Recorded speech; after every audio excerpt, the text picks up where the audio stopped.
Israel was born out of Jewish terrorism. Jewish terrorists hanged 2 British sergeants and booby-trapped their corpses. Irgun, together with the terrorist Stern Gang, massacred 254 Palestinians in 1948 in the village of Deir Yassin.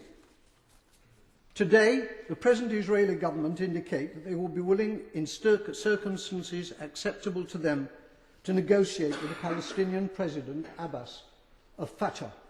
It's too late for that, Madam Deputy Speaker.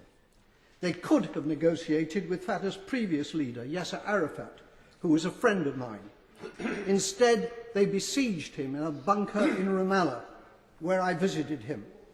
It's because of the failings of Fatah since Arafat's death that Hamas won the election, the Palestinian election in 2006. Hamas is a deeply nasty organisation, but it was democratically elected, and it is the only game in town.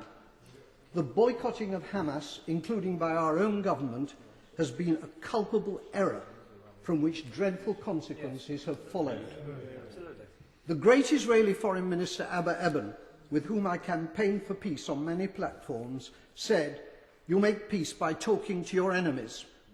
However many Palestinians the Israelis murder in Gaza, they cannot solve this existential problem by military means.